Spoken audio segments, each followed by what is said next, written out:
तो आज हम देखेंगे SN1 एंड SN2 रिएक्शन के बीच में डिफरेंस क्या होता है। तो SN1 रिएक्शन मतलब कि क्या होता है, यूनिमॉलिक्यूलर सब्स्टिट्यूशन रिएक्शन। SN2 मतलब बायोमॉलिक्यूलर सब्स्टिट्यूशन रिएक्शन। तो यूनिमॉलिक्यूलर सब्स्टिट्यूशन रिएक्शन में सबसे पहले क्या होता है, कार्बोकेटाइन का फॉर्मेशन होता है। लेकिन अगर हम यहाँ पर देखते हैं SN2 रिएक्शन में, तो यहाँ पर कोई भी कार्बोकेटाइन फॉर्म नहीं होता है और न ही किसी कार्बोकेटाइन का रीअरेंजमेंट होता है। फिर SN1 में होता है, इसमें वीक न्यूक्लियोफाइल होता है, यहाँ पर स्ट्रॉन्ग न्यूक्लियोफाइल होता है। थर्ड होता है कि इसमें फर्स्ट कार्बोकेटाइन का फॉर्मेशन होता है और यह रेट डिटरमाइनिंग स्टेप होती है। लेकिन अगर हम SN2 में देखते हैं तो यहाँ पर कोई भी कार्बोकेटाइन का फॉर्मेशन नहीं होता है, यहाँ पर ये सिंगल स्टेप रिएक्शन होती है। फिर देखते हैं रिएक्टिविटी। तो SN1 एंड SN2 दोनों की रिएक्टिविटी अगर अल्काइल हैलाइड के केस में देखते हैं तो दोनों का सेम होता है।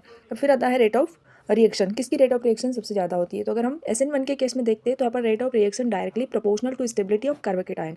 जितना ज़्यादा स्टेबल कार्बोकेटाइन होगा उसकी रेट ऑफ रिएक्शन उतनी ही ज़्यादा होगी। तो यहाँ पर टर्सरी कार्बोकेटाइन सबसे ज़्यादा स्टेबल होता है, इसलिए rate of reaction tertiary carbocation की सबसे ज़्यादा होगी। देन सेकेंडरी, उसके बाद सबसे कम होगी वो प्राइमरी कार्बोकेटाइन की।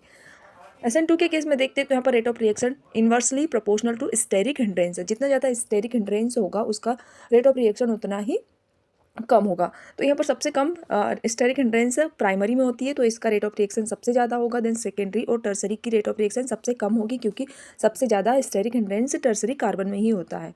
उसके बाद आता है, ये फर्स्ट ऑर्डर रिएक्शन को फॉलो करता है, लेकिन SN2 reaction second order reaction follow करती है। फिर अगर हम इसमें उसका सॉल्वेंट की बात करते हैं तो यहाँ पर पोलर प्रोटिक सॉल्वेंट का यूज़ किया जाता है, जैसे कि वाटर और एल्कोहल।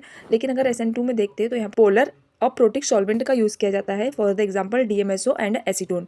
उसके बाद आता है उसका रेशमिक मिक्सचर। यहाँ पर अगर हम SN1 में देखते हैं तो यहाँ पर रेशमिक मिक्सचर मिलता है, मतलब 50% D और 50% L। और यहाँ पर अगर हम देखते हैं SN2 में तो यहाँ पर 100% इन्वर्सन प्रोडक्ट ही मिलता है।